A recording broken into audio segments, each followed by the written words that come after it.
Hello friends, welcome to Janu Prasad mini vlogs. ఈరోజు recipe వచ్చి పెరుగు మసాలా చికెన్ కర్రీ చేస్తున్నాను అనమాట. చూసారుగా, ఫస్ట్గా కట్ చేసుకున్న ఆనియన్స్, పచ్చిమిర్చి అంతా ఆయిల్లో వేయించుకున్న తర్వాత ముందుగానే టమాటోస్ కట్ చేసి పెట్టుకున్నాను. అలాగే నేను చికెన్ని కడిగి పెట్టుకొని అందులో పెరుగు, గరం మసాలా, చికెన్ మసాలా, ధనియాల పొడి, ఇంకా కారం, పసుపు, కొత్తిమీర కూడా వేశాను.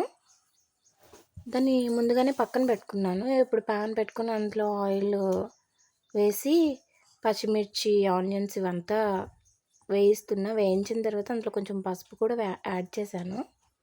అలానే సాల్ట్ కూడా యాడ్ చేశాను. వీటిలో నేను కొంచెమే వేసాను, ఎందుకంటే నేను ముందుగా కడిగి పెట్టుకునే చికెన్లో ఆల్రెడీ పసుపు, కారం వేసా కనుక. చూసారు కదా, ఆనియన్స్ కలర్ మారుతున్నాయి. ఇప్పుడు ఇందులో నేను అల్లం వెల్లుల్లి పేస్ట్ యాడ్ చేస్తున్నాను. చూసారుగా ఫ్రెండ్స్, మీరు నా ఛానల్ని ఫస్ట్ టైం చూస్తున్నట్టయితే సబ్స్క్రైబ్ చేసుకోండి ఫ్రెండ్స్. అలాగే నేను చేసిన వీడియోస్ మీకు నచ్చినట్లయితే మీ ఫ్రెండ్స్ అండ్ ఫ్యామిలీ మెంబర్స్కి షేర్ చేయండి ఫ్రెండ్స్. చూసారు కదా, ఆనియన్స్ ఆల్మోస్ట్ వేగిపోయాయి. ఇప్పుడు నేను ఇందులో టమాటోస్ యాడ్ చేస్తున్నాను. చూసారు కదా ఫ్రెండ్స్, ఇది ఒకసారి కలిపిన తర్వాత ఇందులో కొంచెం కారం యాడ్ చేస్తున్నా.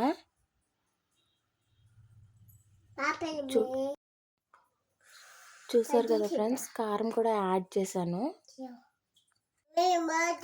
చూసారు కదా ఫ్రెండ్స్, ఇదంతా కొంచెం ఆయిల్ పైకి తేలేదాకా వేయించాలన్నమాట. చూసారు కదా ఫ్రెండ్స్, ఇప్పుడు ఆయిల్ అంతా పైకి తేలింది. ఇప్పుడు నేను ముందుగా కడిగి పెట్టుకుని పెరుగు యాడ్ చేసిన మసాలా చికెన్ ఉంది కదా, అది దీంట్లో ఇప్పుడు యాడ్ చేస్తున్నాను ఫ్రెండ్స్. చూసారా,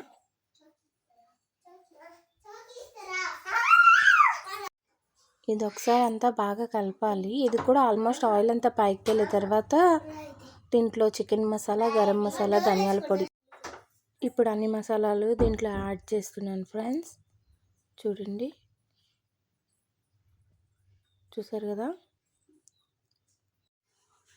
కదా ఫ్రెండ్స్, ఇదంతా ఒకసారి కలపాలి. ఇప్పుడు నేను ధనియాల పొడి కూడా యాడ్ చేస్తున్నాను ఇందులో. ఇది బాగా కలిపిన తర్వాత కొంచెం కొత్తిమీర కూడా మళ్ళీ వేసుకోవాలి. చూసారు కదా, ఇదంతా బాగా రోస్ట్ అవ్వాలి ఫ్రెండ్స్. ఇదంతా ఆల్మోస్ట్ అయిపోయింది చూడండి. Thank you friends, thank you.